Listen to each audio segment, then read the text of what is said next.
जया आणि विजया नावाच्या दोन दासी आहेत, ज्या माता पार्वतीच्या आंघोळीसाठी त्यांना मदत करतात. आंघोळी करायला दोन बाया होत्या, दास्या होत्या. त्यांचं नाव काय आहे? जया आणि विजया.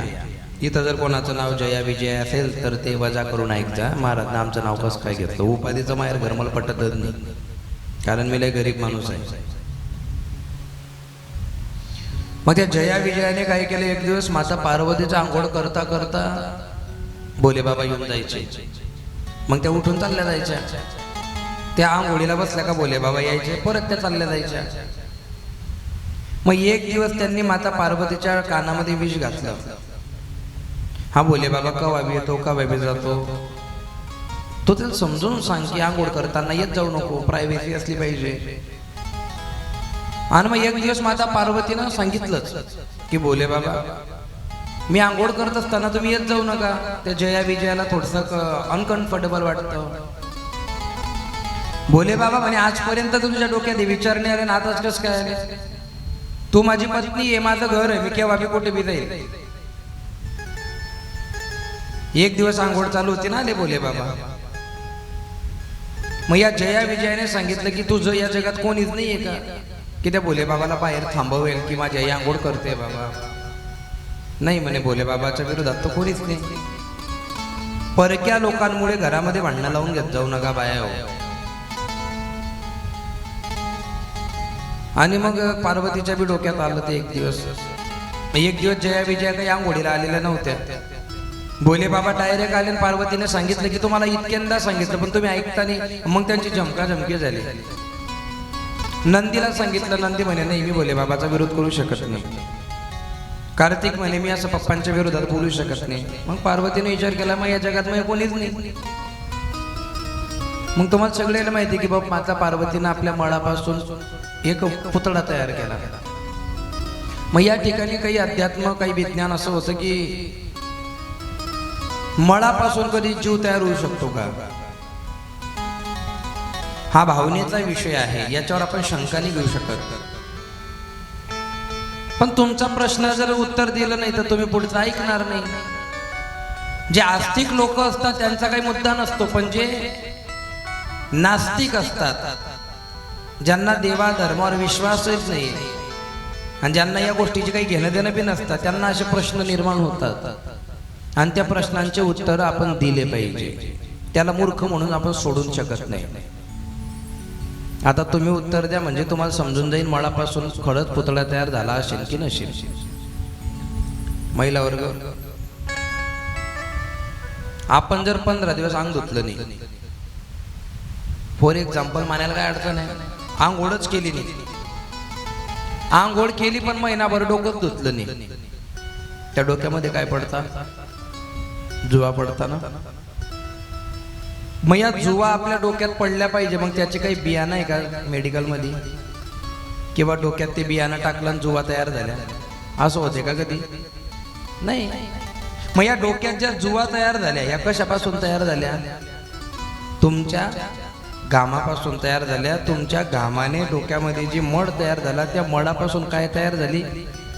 मग सामान्य मलकापूरच्या बाईच्या घामात जू जन्माला घालायची ताकद आहे. मग जगदंबा मातेच्या घामामध्ये एखादा जीव तयार नाही. दुसरा प्रश्न असा होता की मग एवढा जर मोड अंगावून काढला तर मग इतका मोड अंगावर आला कुठून? काय विचारतील लोक, याचा भरोसा नाही. एक भेटलता मला, आणि जेव्हा आम्ही असं म्हणतो ना एक भेटलता, तेव्हा ते गंमत नसते, तो खरंच भेटल होता मला. श्रावण बाळानं म्हणे ते बाण असा मारला म्हणे त्या दशरथ राजानं. म्हटलं हा. मग बाण लागल्यावर श्रावण बाळ तर मोरून गेला. म्हटलं हा. म्हणे मग त्या झारीतलं पाणी राजा दशरथ त्याच्या मायबापाला घेऊन गेलता. म्हटलं हा. मग श्रावण बाळाच्या मायबापानं ते पाणी पिलं का? म्हटलं नाही. मग कुठे गेलं पाणी? म्हणतं मुक्ताईनगरले त्या तापी नदीत टाकेल. काय सांगू द्यायला?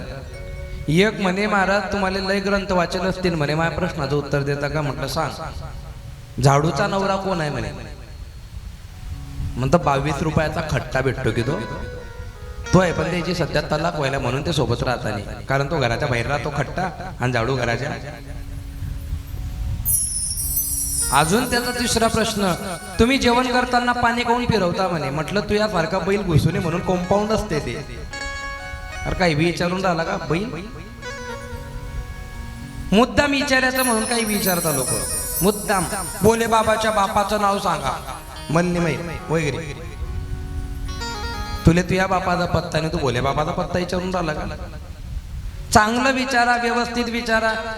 आणि भोले बाबा तर गांजा पित होते, मग आम्ही पिलं तर काय पाप केलं. मग भोले बाबानं हाला नावाचं विष बी पेल तर तू घेतो काय येतो सरपंच थोडंसं अर्धा लिटर. देवाची बरोबरी करता का तुम्ही.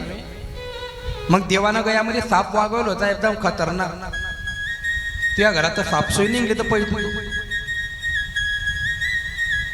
काही बी मनात पटेल ते. मग जया विजयाने डोक्यात घातल्यामुळे की खरंच आहे आपलं तर कोणीच नाहीये.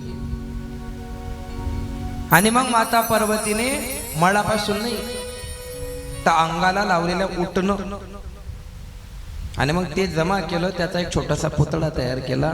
त्या पुतळ्यामध्ये प्राण फुकला आणि जन्माला आला.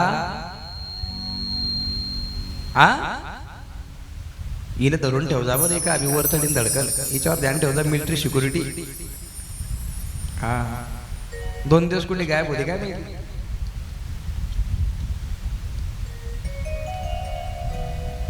चांगल्याची हिंमत होती वर आले मला पाहून. काय तयार केला हा पुतळा. पुतळ्यात प्राण फुकला. कोण जन्माला आला. तुम्हाला असं वाटतंय का मला ऐकू येऊन राहिलं. मग मी तीनदा जर विचारून राहिलो तो विचार तर करा की आपण जे सांगून राहिलो ते काही बरोबर सांगा. जन्माला कोण आला. मी खाली खुर्ची टाकून बसेन तुमच्या जवळ. अरे गणेश जन्माला आला. गणेश. मग तोच तर गणपती कस काय गणपती आहे तो गणेश आहे तो. ते वेगळं आहे प्रकरण. हा गणेश आहे. पार्वतीनं ज्याला जन्माला घातलं मळापासून तो कोण आहे. ग्रंथानुसार तो कोण आहे गणेश. कारण तो गौरीचा अंश आहे म्हणून तो गणेश आहे. पुढे माझा मग त्याच्या हातात फाटका दिलं त्याला बाहेर उभा केला. भोले बाबा हे सगळ्याला माहित आहे, हे काही सांगायची गरज नाही. आता तुमच्या डोक्यातून एक विषय डिलीट होईल की भोले बाबा साधा भोळा आहे.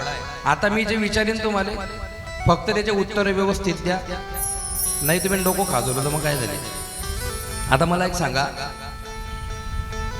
गणेश हा हातात दांडा घेऊन उभा आहे आणि ते कोण भोले बाबा आले. आता हा पार्वतीनं तयार केलेला पोरगा आहे म्हणजे हा न कळत आपलाच पोरगा आहे. हे भोले बाबाला माहिती असेल की नसेल. भोले बाबा आहे तो माहित असेल की नाही. पण नाटक काय केलं. कोण आहे तू. आता हा जर पार्वती पुत्र आहे, हा जर गणेश आहे तर हा बी काय काय ज्ञानी आहे का. याला माहित नाही का समोर कोण आहे. या दोघायला माहित आहे ते. पण आपल्या डोक्यात लहानपणापासून काय घातलं. भोलेनाथ आले तर माहितीच नाही तो कोण आहे. हा जगाचा बाप आहे त्याला माहित नाही हा कोण आहे. पण आपली लेवलच तेवढी आहे ऐकायची ना, आपण तेवढंच घेतो. मग तुम्ही जे म्हणता की नाही भोले बाबा साधा भोळा आहे, मग साधा भोळा असता तर पार्वती पुत्र गणेशाची मान कापली असते का. नाही. मान कापली, मान खाली पडली आणि आवाज झाला मा. पार्वती माता बाहेर आली आणि ते मान पाहिले. जगात अशी कोणती माय आहे की तिला आपल्या मुलाचं प्रेत सहन होईल नाही. ती रडायला लागली माय. आणि मग रडता रडता अंगामध्ये राग प्रवेशित झाला. मग दुर्गा नवचंडी आणि मोठे मोठे रूप घेतले. मग सगळीकडे अंधार पसरला, पुऱ्या ब्रह्मांडात अंधार. आणि एवढ्या जोरात तांडव नृत्य चालू झालं आणि शेवट अवतार घेतला मग माता कालिंकेचा.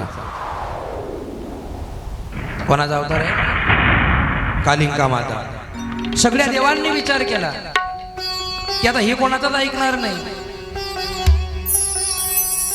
आणि मग शेवटी भोलेनाथांना जमिनीवर झोपावं लागलं. आणि राग असो किंवा आनंद असो हा पृथ्वीमध्ये खेचला जातो.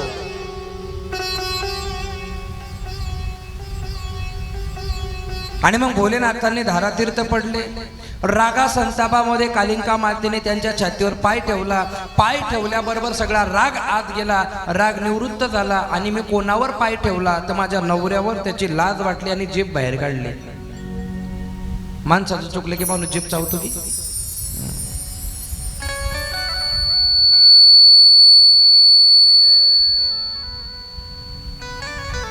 4 दिवसात त्या केनेबाच्या साऊंडनं बी प्रेम केलं मायावर. मले पाला की शिट्ट्यात मारतो तो.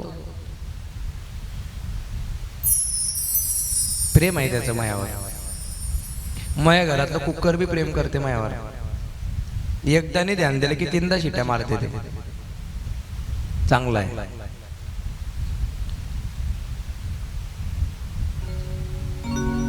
काय सांगत होतो? कालिंका माता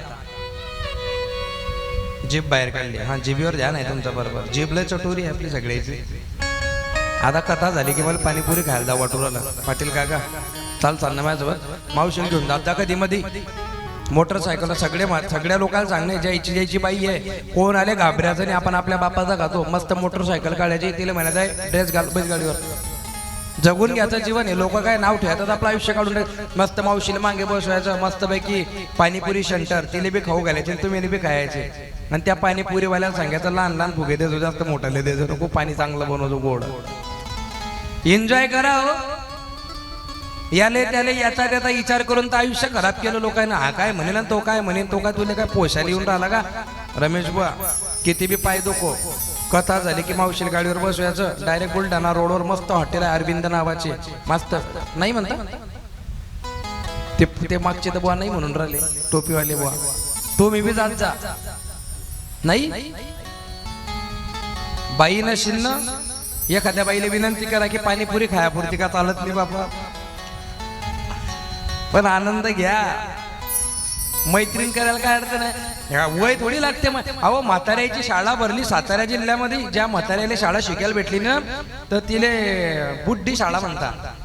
त्या बाया डंगरी शाळा. शासनाचा GR आहे तो. तुम्हाला वाटेल महाराज काही बी सांगतो.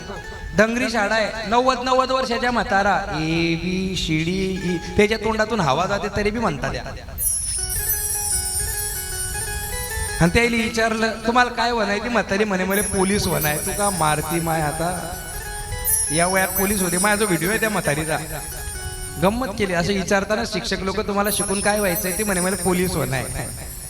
तू शाळेत आली तू घरी जाशील याची गॅरंटी नाही. तुला मधातूनच मशानात नेणं पुढे कथेला येत जाय. तू आधी मेले बी तर लगेच बाजूला इंतजाम करता येतो. तुम्ही तर तयारच आहे मारायला. हे बाजूलाच हॉस्पिटल आहे मल्टी स्पेशालिस्ट. आणि मग कालिंका मातेने राग शांत केला. माता पार्वती तिच्या मूळ स्वरूपामध्ये आली. पण माझ्या लेकराला जिवंत करावं लागेल. मी असं ऐकणार नाही. आणि मग भोलेनाथांनी आदेश दिला गणांना अमुक अमुक दिशेला पाठीला पाठ लावून जो प्राणी झोपलेला असेल त्याची मान तुम्ही आणा. मी हे अतिशय विज्ञानवादी पद्धतीने समजून सांगेल तुम्हाला बरं का. गण गेले आणि पहिल्यांदा दिसलं त्यांना गजाननाचं स्वरूप. हत्ती जपेल होता तो. हा जपित बस नवला असेल तो. आता आवाजच आला तर काय काय. आपल्या माणसाला आपण सांभाळलं पाहिजे. ते मला आता संध्याकाळी तपासणं पडणार आहे त्याच्यात कोणकोणते जनावर आहे. ते नावच घ्यायचे नाही जनावरांचे. त्या हत्तीची मान कापली आणि ते घेऊन आले. त्याला गजमुख म्हणतात. मग काही लोकांचं असं म्हणणं होतं की जर भोले बाबा एवढेच जर देव आहे आणि जर हत्तीची मान बसवू शकता तर मग बाजूलेच पडेल मान काऊन नि चिटकोईली. असे बोलता लोक की एकदम पटून जाते. खरंय झालं. मग एवढ्या दुरून हत्तीची मान आणण्यापेक्षा बाजूला त्याचीच मान पडेल होती तीच चिटकवली असती. तुम्हाला अर्थच माहित नाही की तो गजानन कोण आहे, तो मागच्या जन्मातला कोण आहे, त्याला काय उद्धार आहे, काय शाप आहे, काहीच माहित नाही आपल्याला. आणि त्याला बी माहित नाही. पहिली सर्जरी केली भोले बाबांनी. मग काही म्हणतील ते एवढंसं तोंड, त्या हत्तीचं एवढं मोठं. मग आज तर तुमच्यातला आणि देवाचा फरक आहे की नाही. जर सगळं तुमच्यासारखं होईल तर मग त्याच्यात तुमच्यात अंतर काय.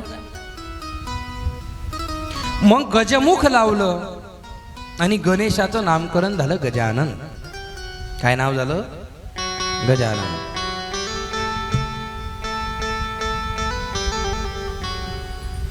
मग सगळ्या देवांनी मीटिंग बसवली आणि पार्वती मातेने सांगितलं की एवढ्यावर भागणार नाही, माझ्या मुलाला तुम्ही खुर्ची दिली पाहिजे. खुर्चीसाठी भांडणं चालू आहे सध्या. माझ्या मुलाला खुर्ची दिली पाहिजे म्हणजे काय? माझ्या मुलाला पद दिलं पाहिजे, सर्वश्रेष्ठ पद द्या माझ्या मुलाला. मग भोलेनाथांनी सांगितलं हे सगळे माझे गण आहे आणि या गणाईचा तो पती म्हणजे अध्यक्ष गणपती. आता कोण झाला तो? गणपती आता झाला.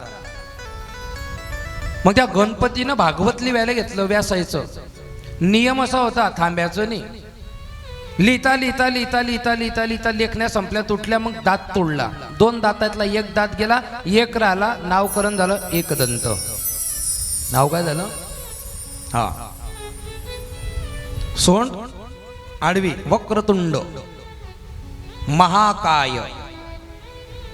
अजून ज्याचं उदर लंब आहे, मोठं पोट आहे, लंबोदर, लंब उदर. अजून या लंब उदराच्या बाबतीमध्ये एक प्रख्या केली जाते. रावणाच्या बायकोचं नाव काय?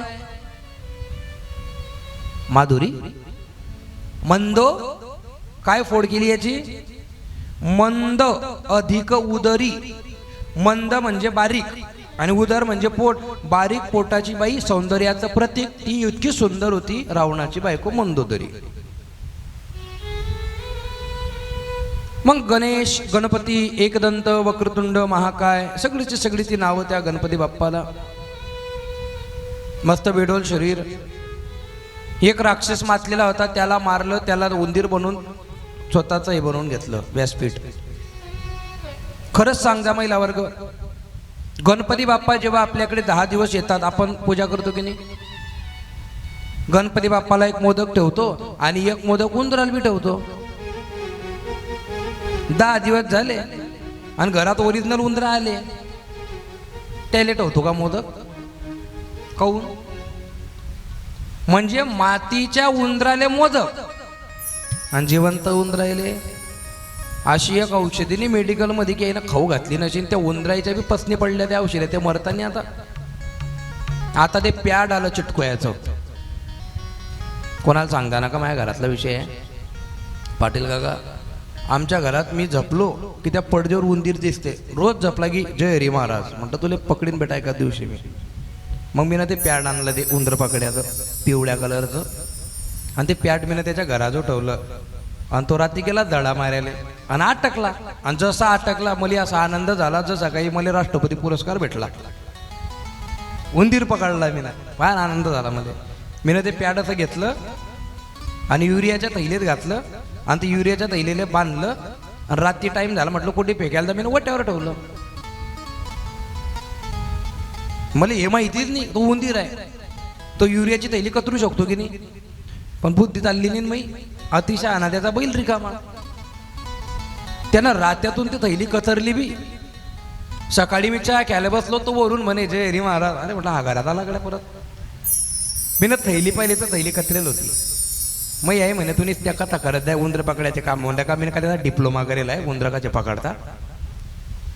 आणि पहिल्या काळामध्ये पाटील काका तुम्हाला चांगलं माहिती असेल तुमच्या वयाच्या हिशोबानं, पहिले लोक उंदर पकडत पिंजऱ्यामध्ये. आणि त्या उंदराले पिंजऱ्यात घालण्यासाठी पिंजऱ्यात काय ठेवत? खाण्याची वस्तू. पहा किती हुशार आहे. खाण्याची वस्तू मग काही बी ठेवा. आमचे आजोबा शेंगदाणे ठेवत. शेंगदाणे आवडता उंदराला लवकर. त्यानं मला काल सांगितलं की आम्ही शेंगदाणे चालू केले आजपासून.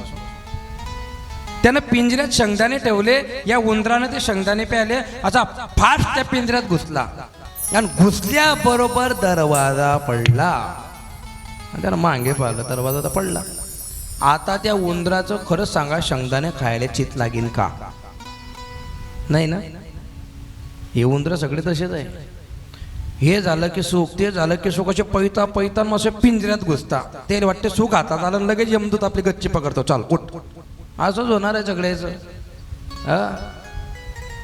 माझ्या मुलाचं लग्न झालं ना महाराज, माझ्या डोळ्याचे पांग फिटतील, तुझ्या डोळ्याचं ऑपरेशन होणार, पांग नाही फिटणार.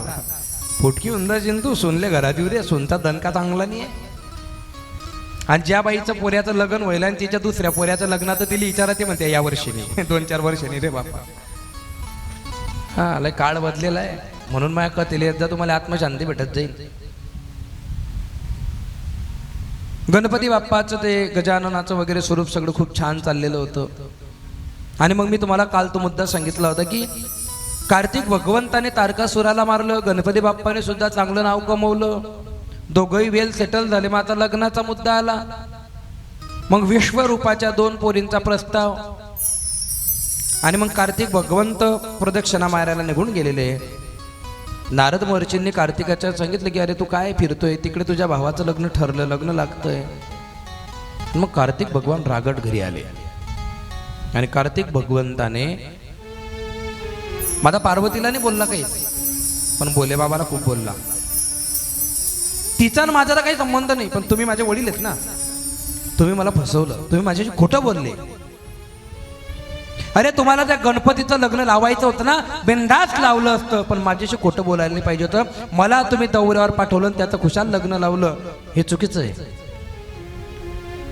आणि राग भरून क्रौंच नावाच्या पर्वतावरती कार्तिक स्वामी जाऊन बसले की आता मला कोणावर भरोसा नाही, माय नाही, बाप नाही, भाऊ नाही, कोणीच नाही, मी जातो आता. आणि कार्तिक भगवान क्रौंच पर्वतावर जाऊन तपश्चर्या करायला लागले. माता पार्वतीचं काही चित्त लागत नाही. आई ती आई असते शेवटी, आईची जागा कोणीच घेऊ शकत नाही.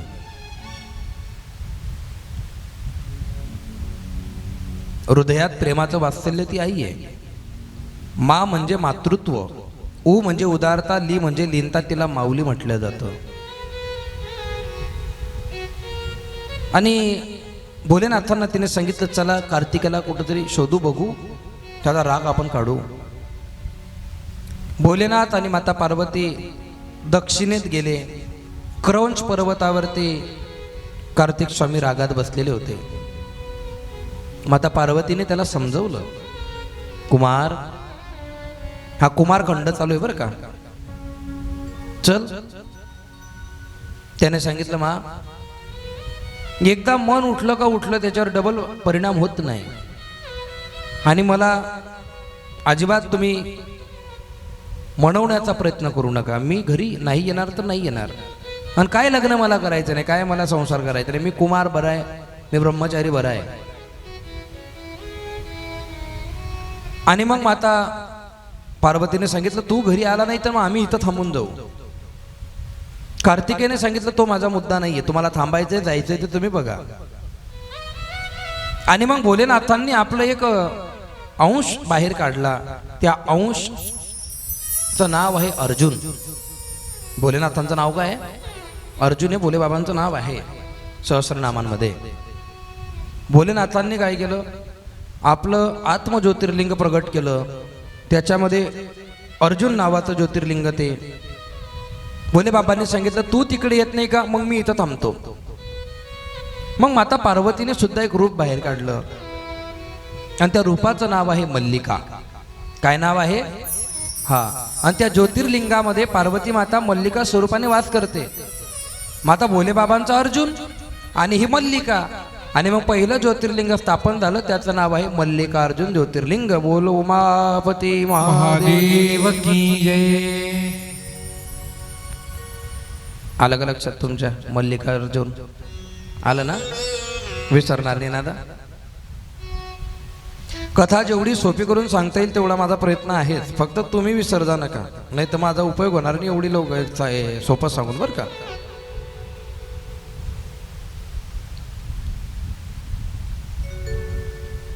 पण या देव, धर्म, भक्ती, दान, तपश्चर्या या गोष्टी केव्हा शुद्ध अंतकरणाने पार पडतात माहिती तुम्हाला?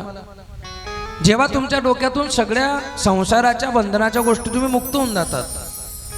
पाप पुण्य याच्या पलीकडे जाऊन तुम्ही विचार करतात, लागून येते अंगा पाप पुण्य. आणि जेव्हा तुम्ही स्वतःला ओळखायला सुरुवात करतात, जेव्हा तुम्हाला असं वाटायला लागेल ना की ज्या घरात तुम्ही राहताय ते घर तुमचं नाहीये, ज्या बायकोवर तुम्ही प्रेम करता ती बायको तुमची नाहीये, ज्या आईवडिलांना तुम्ही आपलं म्हणता तेही तुमचे नाहीये, आणि याच्या पलीकडे सांगतो तुम्ही स्वतः सुद्धा तुमचे नाहीयेत. कसं काय म्हणजे मी नाही सांगत, मी प्रूफ करून देतो तुम्हाला.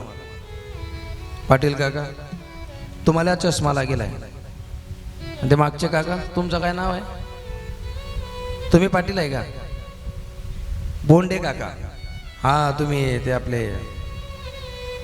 शेलापूर शेलगाव बाजार, आत्ता लक्षात आलं माया. आणि ते बाजूले बसेल काका, 1 2 3 4 5 6 हे 6 चष्म्यावाले काका बसेल आहे, आणि ते मागे 7वे काका आमचे. या 7 लोकांना सांगा, तुम्ही एक 8 जणायले तुम्हाला बसेल लोकांपैकी चष्मा लागेल आहे. हा चष्मा तुम्हाला डायरेक्ट लागला की विचारून लागला?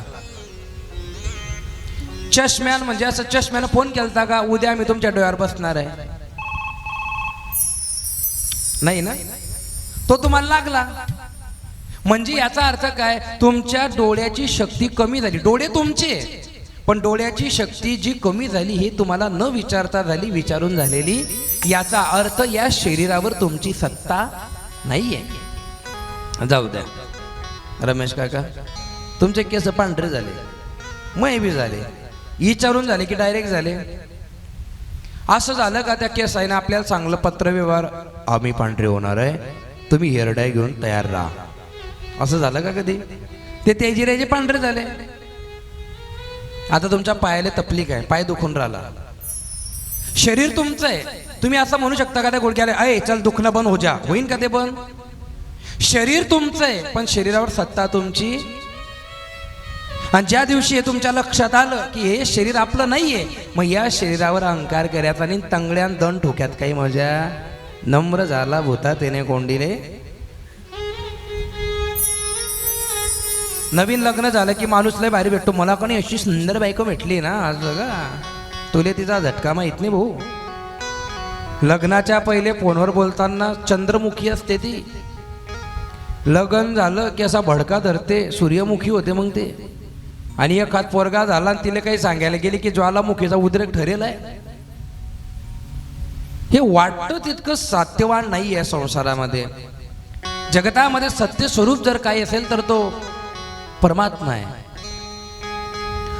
तो आजही तसाच आहे, कालही तसाच आहे, उद्याही तसाच आहे. त्याच्यात बदल होत नाही. बदल होतो मानवी वृत्तीमध्ये, बदल होतो जीवाच्या स्वभावामध्ये. या ठिकाणी माता सती, पार्वती, भोलेनाथ यांचा संवाद बघा किती गोड आहे. किष्किंधा कांडातला पहिल्यांदा रामायण जर कोणत्या बाईने ऐकलं असेल तर तिचं नाव माता पार्वती आहे. भोलेनाथांनी तिला खूप छान रामायण सांगितलंय. आता मुद्दा लक्ष देऊन ऐक जा. आणि हा जो मी मुद्दा तुम्हाला सांगणार आहे, हा मुद्दा जिवंत बुद्धीने ऐकणाऱ्यांसाठी आहे. ज्यांना झोपा येता किंवा ज्यांची बुद्धी कमजोर आहे किंवा ज्यांना काही कळत नाही त्या लोकांनी ऐकायचं म्हणून ऐका. पण जे खरंच जातिवंत ऐकणारे ना, हा मुद्दा त्याच्यासाठी आहे. स्पेशल आयटम आहे, गुलाबजामुन आहे. हनुमंतानं राम आणि लक्ष्मणाला खांद्यावर घेतलं. खांद्यावर घेतल्यावर हनुमान असं म्हणतो की मला व्यवस्थित धरा, मला व्यवस्थित धरा. माईक बी तेच म्हणतोय, मला व्यवस्थित धरा, मला व्यवस्थित धरा. म्हणजे हनुमंताचं काय म्हणणं आहे, मी आता काय करणार आहे, उडणार आहे. रामायणातला संवाद आहे बरं. या चर्चा होणं गरजेचं आहे. रामायण, महाभारत, शिवपुराण या चर्चेसाठी हे सत्र आहे. इथं माझी विद्वत्ता तपासायसाठी ना तुम्ही आले ना मी आलोय. मी बोलत असताना ते चर्चेतून बाहेर काय येतं, आणि जेव्हा ते बाहेर येतं ना, ओरिजिनल ऐकणाऱ्यांना आनंद होतो की झालं काय, हे काय विशेष आहे. आता मला सांगा, हनुमंत सांगताय, हे राम मला व्यवस्थित धरून बसा. याचा अर्थ काय होऊ शकतो? हा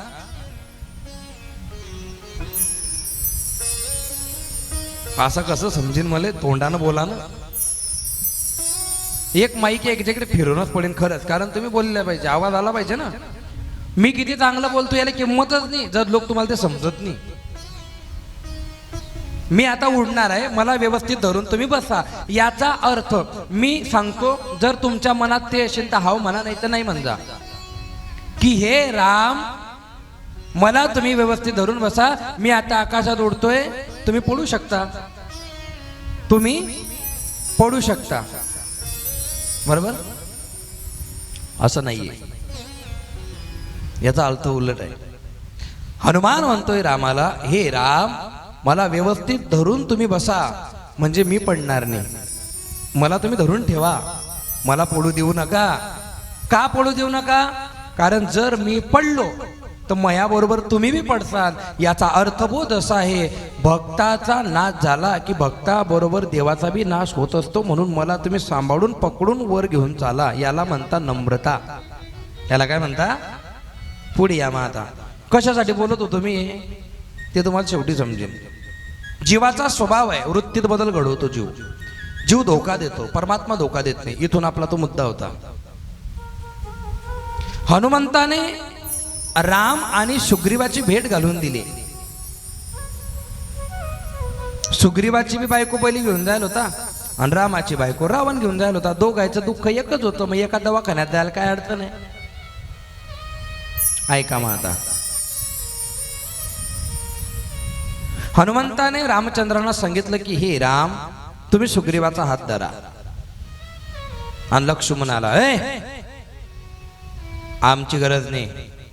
मोठा माणूस कधीच हात पुढे करत नाही. मोठा माणूस हात पुढे करत, एखादा आमदार वगैरे आले ते असे पहिले म्हणता का हात मिळवता कधी? आपल्याला हात पुढे करणं पडतो. लक्ष्मणाने सांगितलं, दादा तुम्ही हात पुढे करू नका, आपल्याला गरज नाही, आपण तर बरोबर करून टाकू. त्याची गरज असेल तर त्याने हात धरला पाहिजे आपला. आता हनुमान जे बोलताय हे तत्वज्ञान आहे. काय म्हणतो हनुमान माहिती आहे? हे लक्ष्मण, तुझं म्हणणं बरोबर आहे, पण या ठिकाणी जरा अंतरचक्षुने विचार केला तर तुझ्या लक्षात येईल की मी असं का बोललो. सुग्रीव हा जीव आहे आणि राम हा परमात्मा आहे, शिवाचं रूप आहे. सुग्रीवाने कधी रामाचा हात धरला आणि सुग्रीवाचा जर स्वार्थ पूर्ण झाला तर जीवाचा स्वभाव आहे, आपलं काम झालं की तो हात सोडून देतो. तू कोण आणि मी कोण, मग त्याचं कल्याण होईल का? पण रामानं जर हात धरला तर देव उद्धार ओसलोक हात सोडत नाही. म्हणून मग हे म्हणणं आहे की रामाले हात धरायला लाव, सुग्रीवाले नाही. याच्या मागचा वेप लक्षात आला पाहिजे.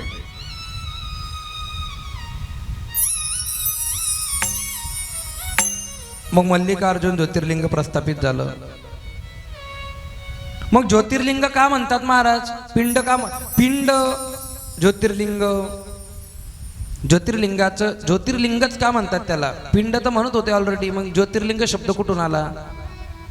बरोबर आहे, ज्योतिर्लिंग शब्द कुठून आला? माता पार्वती आणि भोलेनाथांना एक मुलगी आहे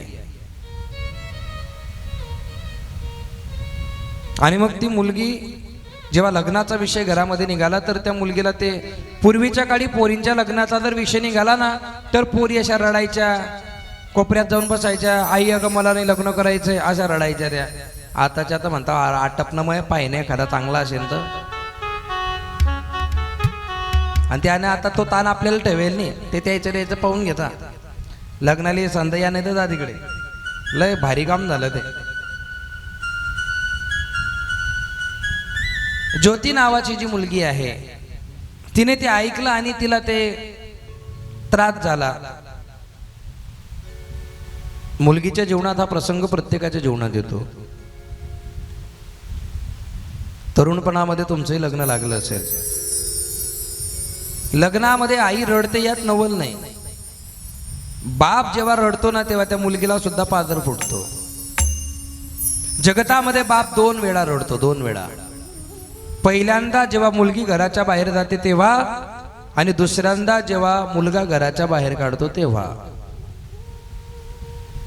मुलगीचं लग्न लागलं. दुसऱ्या दिवशी बाप मुलगीला घ्यायला गेला. मुलगीला घेऊन आला. गावाच्या बाहेर एक वाडा होता, त्याची झोपडी होती. झोपडीमध्ये दिवा लावलेला होता.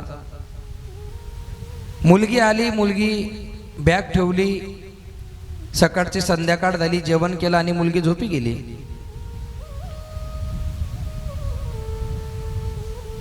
सकाळचे 4 वाजले.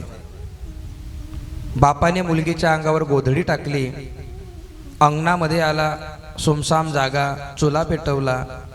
चुल्यावर गरम पाणी ठेवलं. बाजूला त्याची बायको बसलेली होती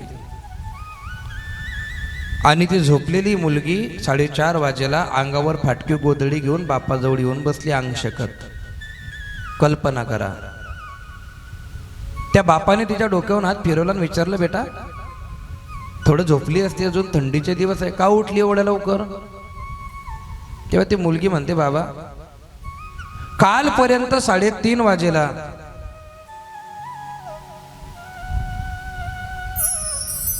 कालपर्यंत 3:30 वाजेला तुम्ही मला झोपेतून उठवायचे, थंड्या पाण्याने आंघोळ करायला लावायचे आणि याच्या त्याच्या शेतामध्ये तुम्ही मला कामाला घेऊन जायचे. अहो आज तर मी 1 तास उशिरापर्यंत झोपली, तरी तुम्ही मला म्हणता एवढ्या लवकर उठली. तो बाप म्हणतोय, बेटा कालपर्यंत तू आमची होती, आता तू दुसऱ्याची झाली. आता तू आमच्या घरी पाहुणी आहे. आणि पोरगीच्या जीवनामध्ये हे दुःख कायम आहे. पोरगीला कधीच घर नसते स्वतःचं हक्काचं, कोणतंच नाही. तुम्ही काही म्हणा. तरुणपणात बापाच्या घरी राहते. भांडणामध्ये माय म्हणते, नीट राहा जबर का तुझं लग्न लावून टाकीन मी. परक्याचं धन आहे ती. लग्न झालं, नवऱ्याच्या घरी गेली, भांडण झालं का तो म्हणतो चालली जाय तुझ्या माईच्या घरी. तिला असं वाटतं की मी ना काय पाप केलं असं. बापाच्या घरी बी दिवस जातानी नवऱ्याच्या घरी बी जसं असलं तसं भागाड करणं पडते. आणि मग ते असं घुसमटीचं जीवन बाई जगते. इथं बसलेल्या 90% बाया खुश नाहीये. प्रत्येकाचं मन धरतच जगत आल्या. लहानपणी बापासाठी जगल्या, तरुणपणात नवऱ्यासाठी जगल्या, म्हातारपणात पोरासाठी जगता. दुसऱ्याच्या खुशीमध्येच खुशी मानते बाई. तिची तब्येत बरी असो नसो, तिचं अंग दुखो काही हो, पण उठते, भांडे धुणे, चहा करते, जेवण देते. दुपारी थोडा टाइम भेटला का जपते. अजून कोणीतरी आले की अजून उठते. बाई स्वतःसाठी कधी जीवन जगतच नाही. आणि तरी सुद्धा त्या बाईची किंमत स्मशानात जडवलं की लोक करत नाही. हे काय पाप त्या बाईच्या वाटेला येतं काय माहिती. ती बाई थोडी खुश व्हायला लागली का तिच्या पदरात दुःख आलं. तिनं थोडंसं कान, बाईले हसणं चालत नाही, बाईले गल्लीत बोलणं चालत नाही. डोकं इचरायला कधी एखादी बाई गल्लीत आली तरी नाव ठेवता. जोऱ्यानं कधी हसली तर मग म्हणता की काही अक्कल आहे की नाही, असं हसणं पडते का. कपड्यावरून हिनवल्या जातं, खाया पियावून हिनवल्या जातं. सगळ्या गोष्टीनं दुःख भरेलं आहे बाईच्या जीवनामध्ये. पण तरी सुद्धा एवढं दुःख भोगून संसाराचा गाडा ओढत राहते. त्या पोरगीच्या डोळ्यात पाणी आलं. तिनं सांगितलं, बाबा मला चहा प्यावं वाटतोय. आई ठेवते का ग चहा? मग त्या आईने सांगितलं की ठीक आहे, जा उठा दूध घेऊन ये आपल्या पोरगीसाठी. बाप उठला आणि त्या पोरगीनं बापाच्या धोत्राचा काठ धरला. अय बाबा कुठे चालले? दूध आणतो बाई तुझ्यासाठी. अरे 20 वर्ष कोरा चहा पिणाऱ्या पोरगीला दुधाचा चहा कस काय पचिन बाबा? परत बाप बोलला की बेटा पाहुण्या लोकायले दुधाचा चहा पाजणं पडतो, पाहुण्या लोकायले कोरा चहा चालत नाही. आणि पोरगीनं काठ सोडून दिला की शेवटी आता मी पाहुणी झालीच आहे. सकाळ झाली. 12 वाजेला तो जवाई घ्यायला आला. ही जवयासोबत गाडीवर बसली. पर्स उघडली. पर्समधून 100 रुपये काढले, बापाच्या हातात दिले. तेव्हा बापाच्या लक्षात आलं मै पोरगी मोठी झाली. आता लोक मी इले पैसे देत होतो. पण ती पोरगी जे वाक्य बोलून गेली ना, ते बाप मरसलो की सरणार नाही. पोरगी म्हणते, बाबा रातभर तुम्ही ना मला झोपू दिलं, सकाळी दुधाचा चहा पाजला, तुमचा खर्च झाला असेल. पाहुण्याने बी कोणत्या ठिकाणी फुकट राहू नये म्हणून 100 रुपये. ह्या संसारामध्ये अशा गोष्टी काही अनुभवायला घडताना ज्यांना तुम्ही आपलं म्हणायला जाताना तीच लोक तुम्हाला परक्याची जाणीव करून देतात. आणि मग बापाने सांगितलं, अगं मला तसं म्हणायचं नव्हतं काय, तसं वागलेत तुम्ही माझ्यासोबत. 20 वर्ष हाडाचे काळ रक्ताचे पाणी करून तुम्ही मला मोठं केलं आणि जेव्हापासून मला समजते तेव्हापासून बी मी तुमच्यासाठी कष्ट केले आणि एका दिवसात तुम्ही मला पाहुणं करून टाकलं. आणि अजून बी एखादी ननंदबाई कधी आली ना तर त्या वहिनीच्या तोंडावर 12 वाजता. पण त्या वहिनीला मला सांगणं, वहिन्यांनो, जेव्हा तुम्ही नव्हता ना तेव्हा त्या ननंदचं त्या घरात बालपण गेलंय. त्या घरात ती राहिलीये, खेळलीये, कुदलीये, तिच्या मायबापाचा तो वारसा आहे. 2 दिवस आली तर तिला गुन्ह्या गोविंदाने राहू देत जा. भांडणामध्ये तिरस्कृतीमध्ये काहीच ठेवलेलं नाहीये. आणि या गोष्टी जर तुम्ही कथा ऐकून जर स्वतःच्या अंतःकरणात घेतल्या नाही तर परमात्मा तुमचं कल्याण कधीच करणार नाही, कधीच नाही. माणसासारखं जीवन जगा, 100% देव तुमचं चांगलं करीन. उमापती महादेव की जय. म्हणून या शरीराकडे जास्त प्रेम करत बसू नका. हे शरीर नाशवंतही जाणार आहे. लक्ष देऊन एकदा, फार कबीर महाराजांचं गोड भजन आहे. हरी आवाज द्या. हरी मोकळा करायला. ए मन मुसाफिर, ए मन मुसाफिर, निकलना पड़ेगा, काया कोठी खाली करना पड़ेगा, काया कोठी खाली करना पड़ेगा, काया कोठी खाली करना पड़ेगा, काया कोठी खाली करना पड़ेगा. ऐ मन मुसाफिर, ऐ मन मुसाफिर, निकलना पड़ेगा, काया खाली करना पड़ेगा, काया कोठी खाली करना पड़ेगा. हे मन मुसाफिर, निकलना पड़ेगा, हे मन मुसाफिर, निकलना पड़ेगा, काया कोठी खाली करना पड़ेगा, काया कोठी खाली करना पड़ेगा.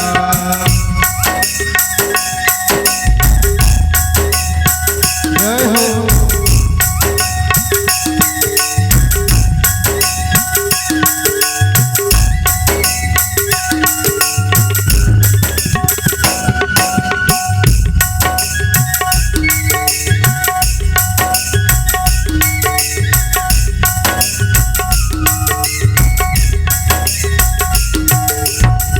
आएगी नोटिस जमानत न होगी, आएगी नोटिस जमानत न होगी, पल्ले में तेरे अमानत न होगी, पल्ले में तेरे अमानत न होगी. आएगी नोटिस जमानत न होगी, पल्लू में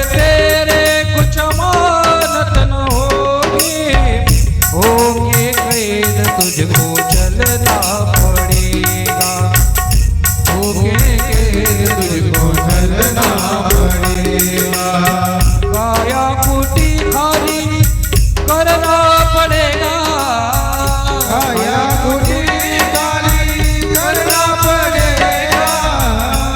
मन मुसाफिर निकलना पड़ेगा, काया कोठी खाली करना पड़ेगा.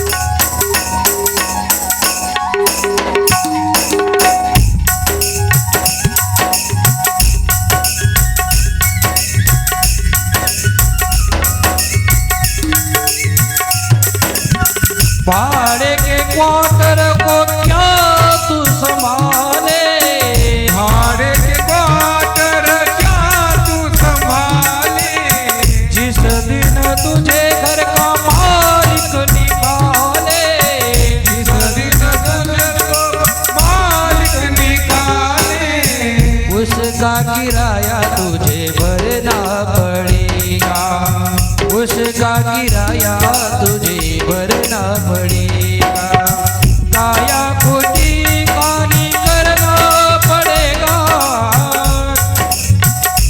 खाली करना पड़ेगा, ऐ मनमुता फिर निकलना पड़ेगा, ऐ मनमुता फिर निकलना पड़ेगा, हे मन मुसाफिर निकलना पड़ेगा, हे मन मुसाफिर निकलना पड़ेगा, काया कुटी काली करना पड़ेगा, काया कुटी काली करना पड़ेगा, काया कुटी काली करना पड़ेगा।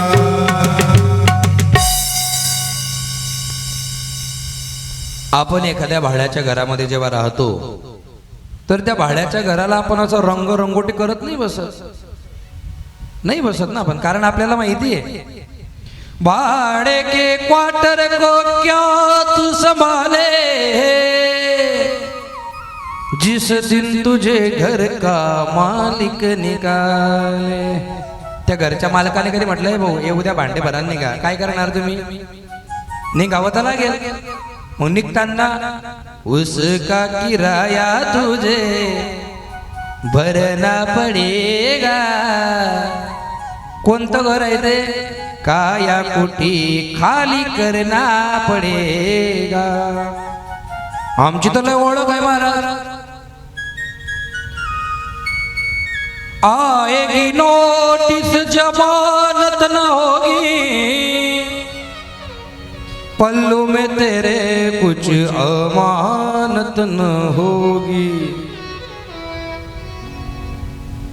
होके कैद तुझको चलना पड़ेगा, काया कुटी खाली करना पड़ेगा. यमदूत घ्यायला आले की काय ते चालत नाही. पल्लू मध्ये तुमच्या पल्लू म्हणजे काय, तुमच्याकडे तुमचं पुण्य नसेल. आणि अजून काय होईल महाराज, यमराज की अदालत जब तुम चढ़ोगे, पूछेगा हाकिम तो क्या तुम कहोगे, पापों की अग्नि में जलना पड़ेगा, काया कुटी खाली करना पड़ेगा. ऐ मन मुसाफिर ओ ए मन मुसाफिर निकलना पड़ेगा, ए काया कोटि का दे करना पड़ेगा. हा देह नाशिवंत मदालसा नावाची राणी झालेली आहे. देहावर सुंदर बोलते ती. तुम्हाला बी नातू झाला असेल, व्हायला असेल की नाही नातू. नाताले हाताला घेतलं,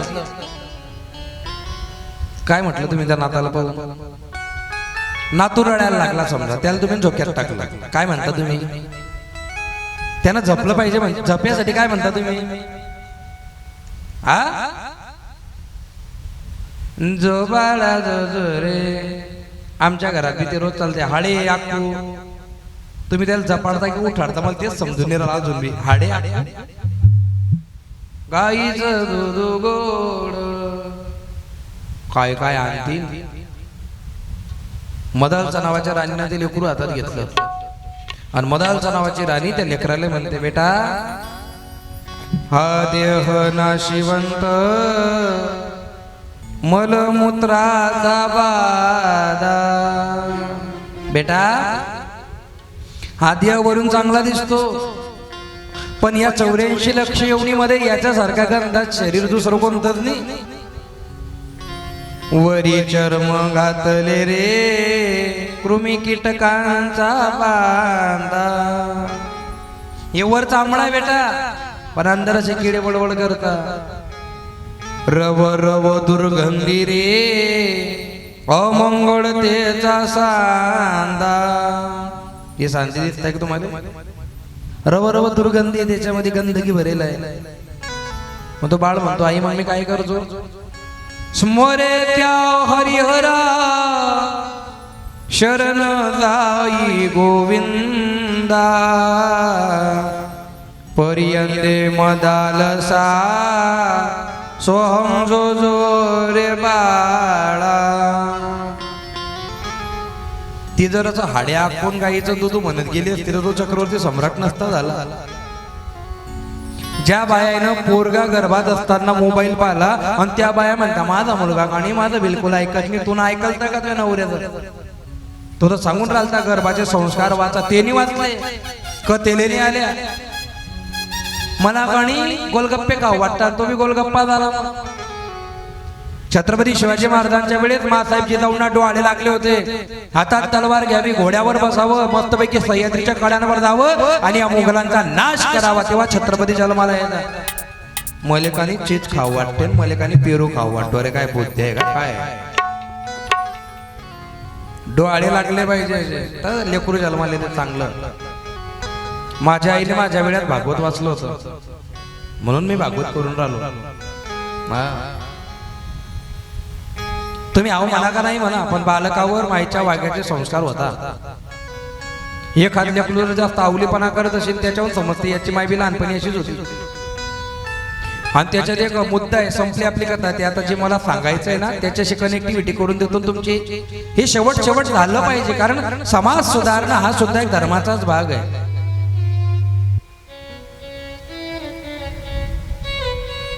बराटे काका आहे का तुम्ही? भंगाडे काका, मला सांगा, लेकरू जन्माला आलं की हातात घेता आणि 4 दिवस चर्चा चालते. हे लेकरू कोणासारखं आहे? चर्चा चालते. आजी म्हणते नाक तर माझ्यासारखंच आहे. आजोबा म्हणतो नाही ग त्याचे डोळे बघ माझ्यासारखे आहे. तो बाप म्हणतो नाही नाही मी लहानपणी असा दिसो. त्याची माय म्हणते हा माझं आहे ते. हे लेकरू कोणासारखं दिसते याच्यासाठी भांडणं करणारे. जेव्हा 20 वर्षाचा होऊन दारू पित होता म्हणता कोण आवडता काय माहित. एवढ्या बुद्ध्या येड्या लोकांच्या. लहानपणी तुम्हीच म्हणता कोण आवडता, तो म्हणे मयावर, तो म्हणे मयावर. मोठ्यापणी म्हणता कोण आवडता. लोकांची बुद्धी स्थिर. कथा जर चांगली झाली आम्ही ना बोलवलंय महाराजले, कथा पटली नाही मी तर म्हणू त्याला सांगू नको त्या महाराजले. असं आहे ते. चांगलं झालं की आम्ही नाही केलं, वाईट झालं की त्यानं केलं. पण वाईट झालं तरी मी केलं, चांगलं झालं तर देवानं केलं, ही शुद्ध बुद्धी आहे. आणि ही बुद्धी लवकर होऊन जात नाही. आजो झाले 3:45. बसा मॅडम बसा. हे काळे दोरे पायात बांधायचे नाही. काळा धागा बाईने पायात बांधायचा नसतो. फॅशन म्हणून बांधता बाया. आणि मय सोडा तुम्ही विचारा काऊन मानला मावशी? नजर लागते. या वयात नजर लागते का तुला? मी एवढं चंदन लावून बसला तरी इतक्या वर्षात मला नजर लागली नाही कधी. म्हणजे मग मी भोरा आहे का? तुम्हाला भोरा शब्द समजला नाही तर हसले असते तुम्ही. दुवाड समजते का? दुवाड. दुवाड बी नाही भोरा बी नाही. आपल्या भाषेमध्ये करंट्या कपायाचा. हे कसं समजलं? 7 वर्षाच्या नंतर नजर लागत नसते. आमच्या घरात काल ती भांडण झालं. मग हेल्थ चेक करायला आणि नजर लागतं बाया डायरेक्ट नाही म्हणता मला नजर लागली. मग कानी डोळे आग करून राहिले. मला कानी असं जांब येऊन राहिले. मला कानी असं कसंच होऊन राहिलं. याची औषधी समजून दिलं कसंच होऊन राहिलं. हिला कशीच औषधी दिली पाहिजे. हा अशी नजर 7 वर्षापर्यंत शास्त्रानुसार लागते. पण कॉलेजच्या पोरी आणि ज्या बाईला सोट्टी मिळून चांगली दिसते त्याला काय फॅशन म्हणून तो काया दोरा बांधता. पण ज्यानं काया दोरा बांधला, काळा रंग हा शनीचा रंग आहे. आणि जर तुम्ही तो पायात घेतला तर शनीची कुदृष्टी तुमच्यावर होऊ शकते. बाया तर बाया पोरं बी घालायला लागले. हातात घाला. आपल्या शरीरामध्ये 72,000 नळे आहे. त्या नळ्याला कंट्रोल करतो तो काळा धागा. म्हणून गर्भवती बाईच्या याच्यात जर घातला तर तिची बीपी नॉर्मल राहते. कारण बघा या याच्यामध्ये अंगठी घालता, साखरपुड्याची अंगठी कशात घालता? कारण या बोटाचं कनेक्शन हृदयाशी असतं. या बोटाचं हृदय कुठे असतं? तुमची छाती जर दुखायला लागली ना, जडजड व्हायला लागलं ना, हे बोट तुम्ही असं प्रेस करा, तुमच्या छातीत जडजड बंद होते. कारण याचं कनेक्शन हृदयाशी आहे. म्हणून ती अंगठी हृदयापर्यंत नातं घेऊन जाते. 7 जन्माच्या गाठी. हा भलं की ते पहिल्या जन्मातच कटायला राहतात, पण 7 जन्माच्या गाठी म्हणतात ते. मायाबाईनं वडाले प्रदक्षिणा मारली. वडाले प्रदक्षिणा मारून आली. म्हटलं काऊन मारल्या? 7 जन्मात मला तुम्हीच भेटले पाहिजे म्हणून मारल्या म्हणे. मला काय आनंद झाला. मी मस्त जपलो. आणि रात्री कीर्तनावर आलो तर मी ना धोतर कपडे असे कायटे ठेवले होते. मी जपेल आणि तिनं ते धोतर काढलं. म्हणे मया जीव या माणसाला कटायला. मग कटायला तर काय फेऱ्या मारायला गेली ती. जाऊ द्या. उमापती महादेव की जय. या ठिकाणी भोलेनाथांचा एक शिष्य आहे. भोलेनाथांना एक अडचण आहे. कोणती? भोलेनाथांना रोज भस्म लागतं. काय लागतं? भस्म. भस्म का लावलं पाहिजे? कारण ते थंड असते. आता बघा किती विरोधाभासी आहे बरं का. राग पहिले जळाली, एवढी जळली, एवढी जळली, एवढी तपली, आणि एवढी तपून इतकी शांत झाली की ती दुसऱ्याला शांत करते. आता आपण म्हणतो की हा माणूस लय शांत आहे बया कॉलनीमध्ये. तो शांत नसतो, तो सगळं करून शांत बसेल असतो. पाजा कॅमेरा चालू आहे.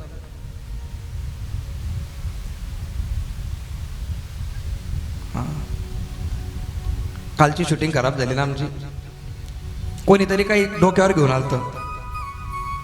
तुम्हाला माहिती नाही कॅमेरा चालू आहे. कॅमेऱ्यात मी दिसला पाहिजे चांगला स्वच्छ. हा मस्त माझ्याकडे फोकस घ्यायचा. मला कॅमेरा लय आवडतो पहिल्यापासून. आमच्या काळात होता आणि माझ्या लग्नात बी नाही होता. मस्त आहे.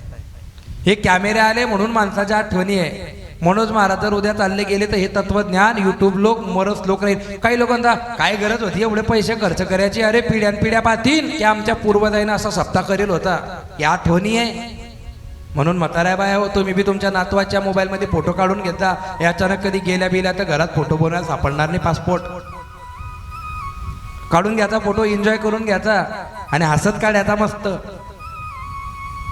शेवटचा मुद्दा आणि कथा संपली.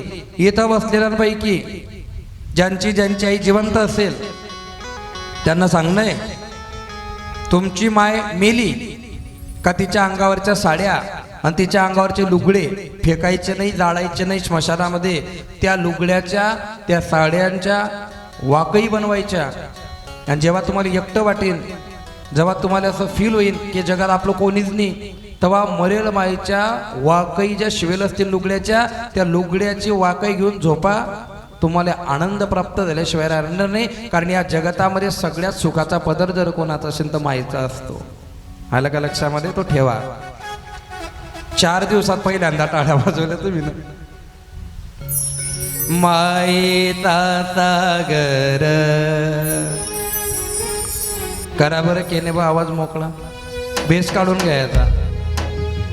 हरिराम हरिराम करा. इको वाढवा त्याचा आता. हरिराम हरिराम हरिराम. बेस काढा. हरिराम हरिराम हरिराम. आवाजात बदल झाला का? हरिराम तुम्ही सांगत जा. हरिराम करा मोकळा. वाढवा. Hello hello hello. Hari Hariram. Hello hello. Shri Radhe. Hello Shri Radhe. Hariram Hariram.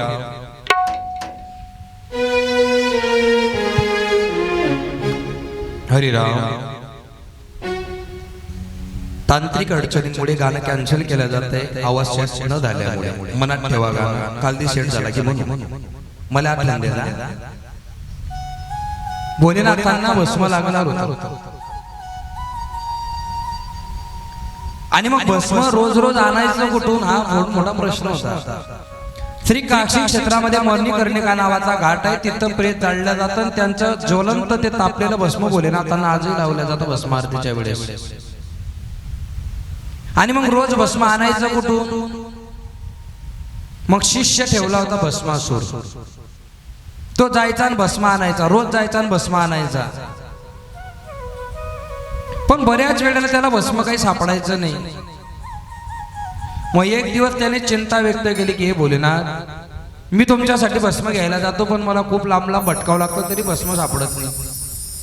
मग भोले बाबांनी सांगितलं ज्या दिवशी असं काही झालं त्या दिवशी तू एक काम कर, याच्या पुढे डोक्यावर हात ठेवला की तो भस्म ते घेऊन याचा ताजं ताजं.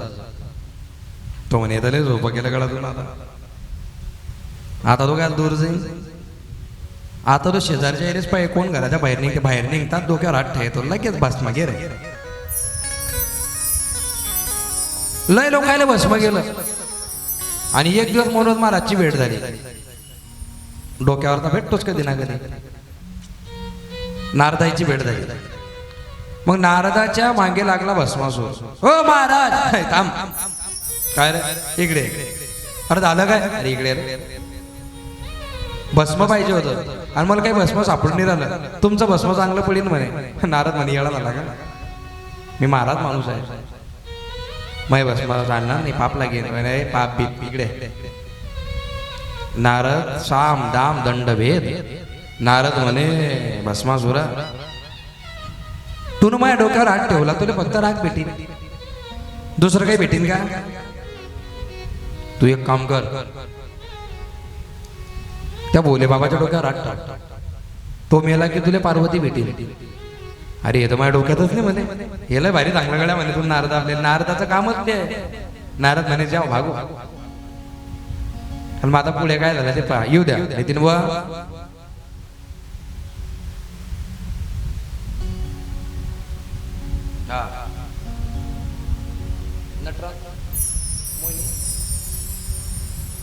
हा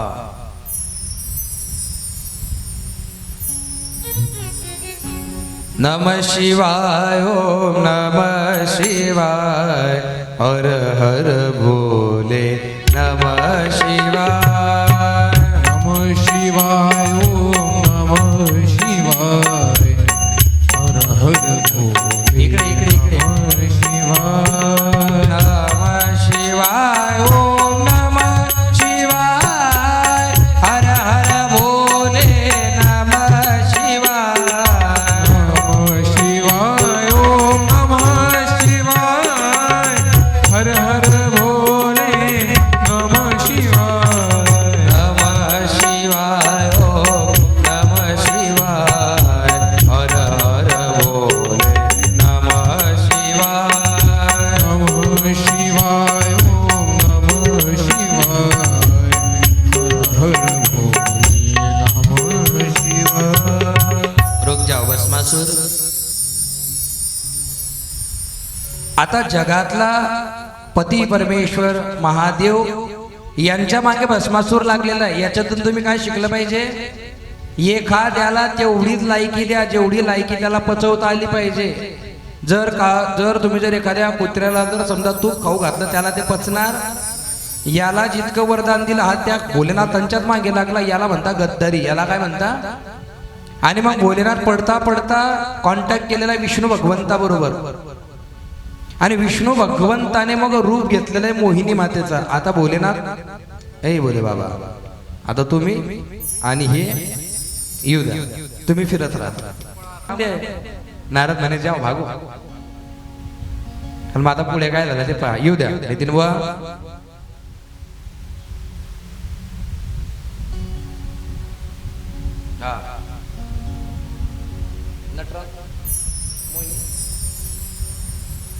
हा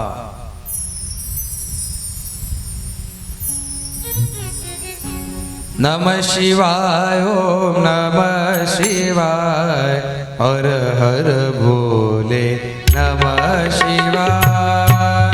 नमः शिवाय ओम नमः शिवाय हर हर भोले. इकडे इकडे इकडे. नमः शिवाय. नमः शिवाय ओम नमः शिवाय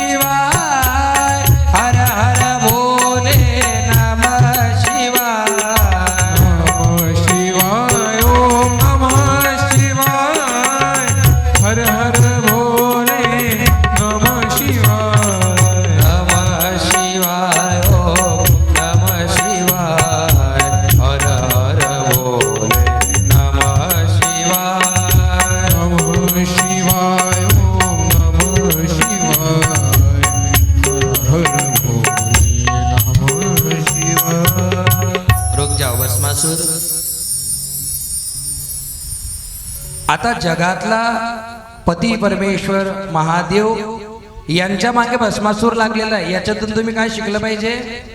एखाद्याला तेवढीच लायकी द्या जेवढी लायकी त्याला पचवता आली पाहिजे.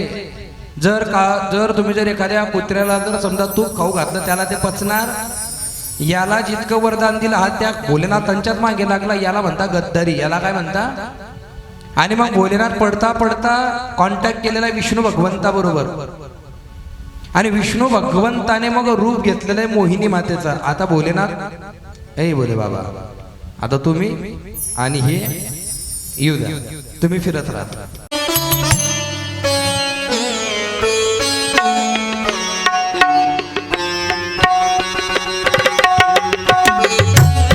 एक टाळी हा.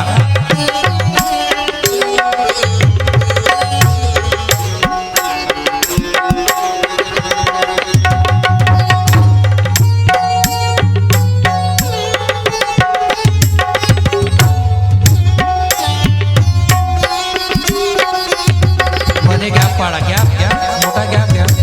लांब लांब लांब लांब हा. भोलेनाथ पुढे, मोहिनीला मध्ये घ्या. रुक जा. हो हो हो हो. मोहिनी ए मोहिनी माता ओय का रुक जा. आता भस्मासुराने मोहिनीला बघितलं. भोलेनाथांकडे लक्ष चाललं गेलं. ही आता मोहिनीला बघितलं भस्मासुराने. वा वा वा वा काय छान देते. मोहिनीने सांगितलं भस्मासुराला ए कुठे चाललाय? मोहिनी माता जनगण मन म्हणणं नाही एवढे सावधान सारखे उभे राहिले. थोडेसे घाला ना एक साथ सावधान कार्यक्रम केला ते. मोहिनी मातेने सांगितलं भस्मासुराला रे कोणाच्या मागे पडतोय? म्हणे भोले बाबांच्या. म्हणे का बरं? म्हणे त्याच्या डोक्यावर हात ठेवला की पार्वती आपली होऊन जाईल. अरे माझ्यापेक्षा चांगली दिसते का ती? नाही म्हणे तुझ्यापेक्षा नाही चांगली दिसत. अरे मग माझ्याशी करणं लग्न? मग हा म्हणे हा तयार आहे म्हणे मी तर लग्न करायला. आणि मग त्याच्यानंतर मोहिनीने सांगितलं माझी एक अट आहे. माझ्यासारखं जर तुला नाचता येत असेल आणि जर तू ते करू शकला तर मग मी तुझ्याशी 100% लग्न करेल. भस्मासूर म्हणे बँड बंद पडला ना तर मी जनरेटरच्या आवाजावर बी नाचतो म्हणे. इतकं आवडते म्हणे मला नाचणं तर मी नाचीन म्हणे. तू सांग म्हणे कसं नाचणं आहे. आणि मग नाचणं चालू झालं.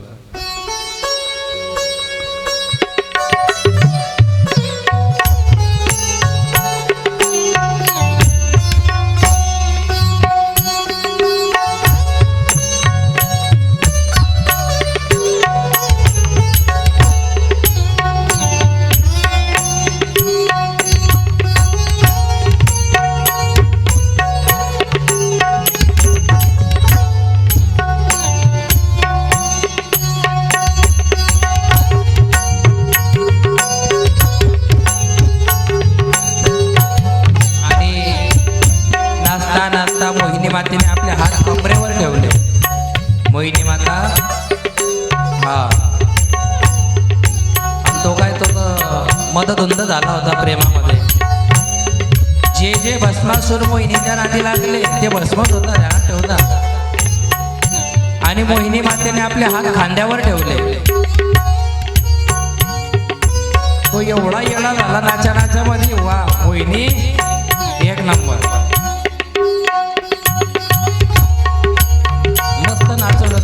मस्त कार्यक्रम केला. आणि मग बघता बघता मोहिनीने आपले दोघे हात आपल्या डोक्यावर ठेवून दिले. आणि जसे डोक्यावर ठेवले तसा भस्मासूर काय झाला? भस्मासूर भस्म झालेला आहे. उमापती महादेव की जय. बोल मोहिनी माता की जय. बोल गोपाल कृष्ण भगवान की. गजानन महाराज की जय.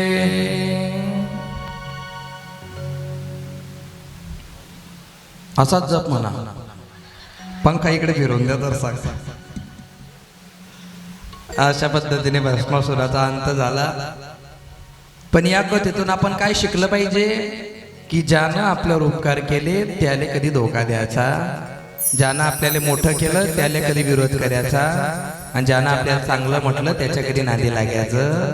आणि जर नादी लागले तर तुमचा विनाश झाल्याशिवाय राहणार गोपाल कृष्ण भगवान की नम पार्वती पतये हर हर महादेव।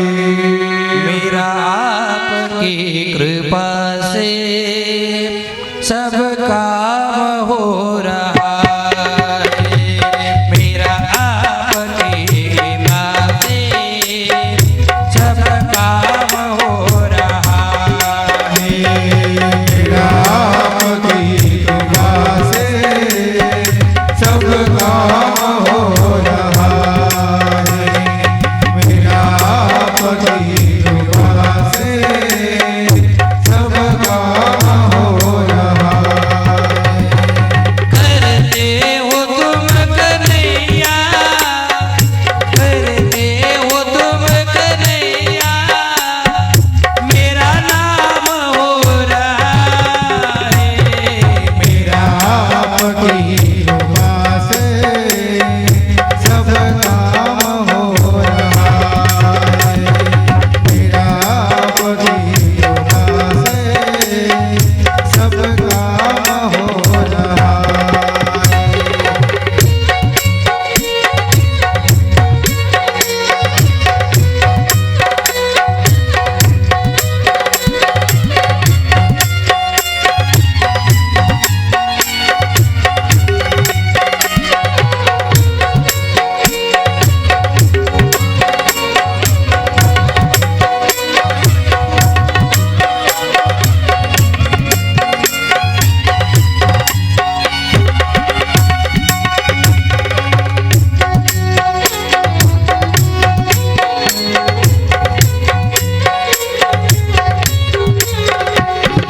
पतवार के बिना ही मेरी नाव चल रही है।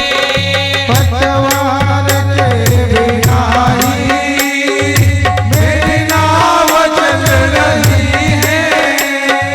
पतवार के बिना ही मेरी नाव चल रही है।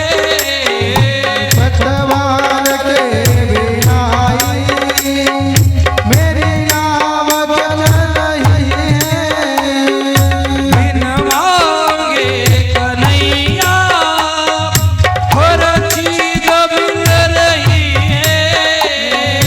बिन मांगे कन्हैया हर चीज मिल रही है। अब क्या बताओ मोहन, अब क्या बताओ मोहन, आराम हो रहा है। मेरा आपकी कृपा से सब काम हो रहा है। मेरा आपकी कृपा से सब काम हो रहा है।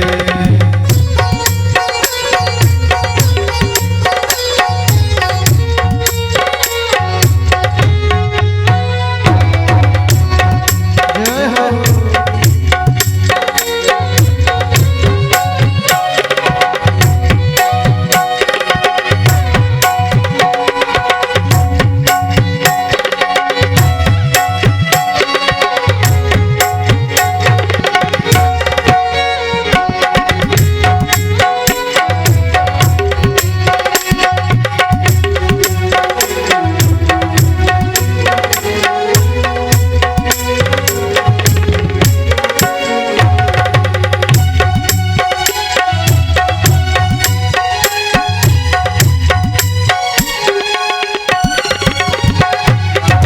गोपाल कृष्ण भगवान भगवान की जय।